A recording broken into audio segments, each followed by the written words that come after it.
नमस्कार दोस्तों आज हम हिंदी व्याकरण के सर्वनाम के बारे में पढ़ेंगे।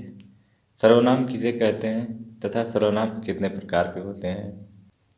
तो नीचे दिया है, सर्वनाम शब्द का अर्थ है सर्व प्लस नाम, सबका नाम अर्थात सभी वस्तुओं का एक सामान्य नाम। संज्ञा शब्दों के लिए जिन सामान्य शब्दों का प्रयोग किया जाए वे ही सर्वनाम हैं। जैसे उदाहरण दिया है, एक मित्र ने दूसरे मित्र से पूछा, तुम कैसे हो।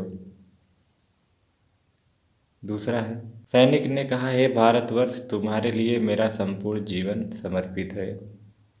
ममता रीता को पत्र लिख रही है, उसने रीता को घर आने के लिए कहा। राम दशरथ के पुत्र थे, उन्होंने रावण का वध किया। ये सब संज्ञा के लिए प्रयोग होने वाले कुछ नाम हैं। नीचे दिया है, उपर्युक्त वाक्यों में तुम, तुम्हारे, उसने व उन्होंने आदि शब्द आए हैं। ये सभी सर्वनाम हैं। अतः सर्वनाम की परिभाषा निम्न प्रकार है। तो सर्वनाम की परिभाषा नीचे दिया गया है। संज्ञा के स्थान पर प्रयुक्त होने वाले शब्दों को सर्वनाम कहते हैं। सर्वनाम के भेद। सर्वनाम निम्न 6 प्रकार के होते हैं। तो सर्वनाम 6 प्रकार के होते हैं। 6 के नाम दिया है और उदाहरण भी। तो पहला है पुरुषवाचक सर्वनाम। जैसे मैंने तुम्हें बताया कि वह आज खेलने नहीं जाएगा। इस वाक्य में 3 सर्वनाम हैं, मैंने, तुम्हें तथा वह। इनमें मैं कहने या बोलने वाले के लिए, तुम सुनने वाले के लिए तथा वह अन्य पुरुष के लिए प्रयोग किए गए हैं। ये सभी पुरुषवाचक सर्वनाम हैं। इन्हीं के आधार पर पुरुषवाचक सर्वनामों के 3 भेद किए गए हैं। तो पुरुषवाचक सर्वनाम के भी 3 भेद हैं। क करके दिया है, क करके। तो क है उत्तम पुरुषवाचक। जैसे मैंने पत्र लिखा, हम इस विद्यालय में पढ़ते हैं, हमारा घर मेरठ में है। इन वाक्यों में मैंने, हम तथा हमारा शब्द बोलने वाले ने अपने लिए प्रयोग किए हैं। ये तीनों शब्द उत्तम पुरुषवाचक हैं। बोलने वाला जिन शब्दों को अपने लिए प्रयोग करे वे उत्तम पुरुषवाचक सर्वनाम कहलाते हैं। जैसे मैं, हम, मेरा, हमारा, हमें आदि। फिर ख है मध्यम पुरुषवाचक। तू क्या कर रहा है, तुम कहाँ जा रहे हो, आपका सामान किधर है। इन वाक्यों में तू, तुम तथा आपका शब्द बोलने वाले ने सुनने वालों के लिए प्रयुक्त किए हैं। अतः ये तीनों मध्यम पुरुषवाचक हैं। बोलने वाला जिन शब्दों को सुनने वाले के लिए प्रयुक्त करे वे मध्यम पुरुषवाचक सर्वनाम कहलाते हैं। जैसे तू, तुम, आप, तुम्हें, आपने आदि। ग है अन्य पुरुषवाचक। जैसे वह कहाँ जा रहा है, वे मुंबई चले गए, यह उसका कुत्ता है। इन वाक्यों में वह, वे तथा उसका शब्द बोलने वाले के लिए अन्य पुरुष के लिए प्रयुक्त किए गए, अतः ये अन्य पुरुषवाचक हैं।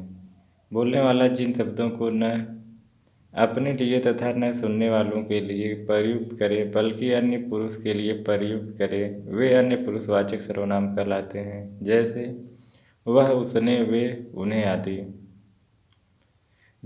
जो सर्वनाम शब्द बोलने वाले, सुनने वाले अथवा जिसके बारे में कुछ कहा जाए उसके लिए प्रयुक्त हो वे पुरुषवाचक सर्वनाम कहलाते हैं।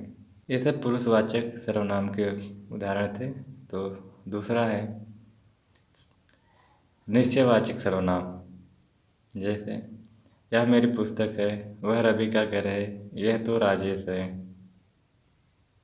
इन तीनों वाक्यों में यह तथा वह शब्द किसी व्यक्ति या वस्तु की ओर निश्चयपूर्वक संकेत कर रहे हैं, अतः ये निश्चयवाचक सर्वनाम है। जो सर्वनाम किसी पास या दूरी की वस्तु का या व्यक्ति की ओर निश्चयपूर्वक संकेत करते हैं उन्हें निश्चयवाचक सर्वनाम कहते हैं।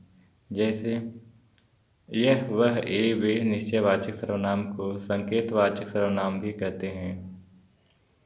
तीसरा है अनिश्चयवाचक सर्वनाम। जैसे तुमसे कोई मिलने आया है, कुछ रुपए दे दो। इन वाक्यों में कोई तथा कुछ शब्दों से किसी विशेष वस्तु या व्यक्ति का निश्चय नहीं हो रहा है, अतः ये अनिश्चयवाचक सर्वनाम है। जो सर्वनाम किसी निश्चित व्यक्ति या वस्तु की ओर संकेत न करे या जिससे किसी निश्चित व्यक्ति या वस्तु का बोध न हो, उसे अनिश्चयवाचक सर्वनाम कहा जाता है। जैसे कोई, कुछ, किन्हीं को, किसी को आदि। अगला है चौथा, संबंधवाचक सर्वनाम। जैसे जो करेगा सो खाएगा, जो पढ़ेगा वह पास होगा, जैसा करोगे वैसा भरोगे। इन वाक्यों में जो, सो, वह तथा जैसा वैसा शब्द आए हैं, जो दो सर्वनामों में संबंध बताते हैं। इनमें जो जैसा संबंधवाचक सर्वनाम है। जो सर्वनाम शब्द वाक्य में किसी दूसरे सर्वनाम से संबंध बताता है वह संबंधवाचक सर्वनाम कहलाता है। जैसे जो, जिन्होंने, जैसा, जिसने आदि। पाँचवां है प्रश्नवाचक सर्वनाम। जैसे वहाँ पर कौन बैठा है, उसने आज क्या किया, आम किसने खाए। तो इन वाक्यों में कौन, क्या तथा किसने सर्वनाम शब्द प्रश्न पूछने के काम आ रहे हैं। इनके द्वारा वाक्य प्रश्नवाचक बन गए हैं। ये प्रश्नवाचक सर्वनाम है। जिन सर्वनाम शब्दों का प्रयोग प्रश्न पूछने के लिए किया जाता है वे प्रश्नवाचक सर्वनाम कहलाते हैं। जैसे कौन, क्या, किसने, किसे, किससे आदि। अगला है निजवाचक सर्वनाम। जैसे मैं आप ही चला जाऊंगा, तुम्हें स्वयं दिल्ली जाना पड़ेगा, मैं अपने आप सिलाई कर लूँगा। इन वाक्यों में आप, स्वयं, अपने आप शब्द निजवाचक सर्वनाम हैं क्योंकि ये वाक्य के कर्ता के साथ अपनापन बताने के लिए प्रयुक्त किए गए हैं। जो सर्वनाम वाक्य के कर्ता के साथ अपनापन बताने के लिए आते हैं उन्हें निजवाचक सर्वनाम कहा जाता है। जैसे आप, स्वयं, खुद, अपने आप आदि। तो दोस्तों आज के लिए बस इतना ही। यही था हिंदी व्याकरण से सर्वनाम के 6 भेदों के नाम। तो फिर मिलेंगे अगले वीडियो में, तब तक के लिए नमस्कार।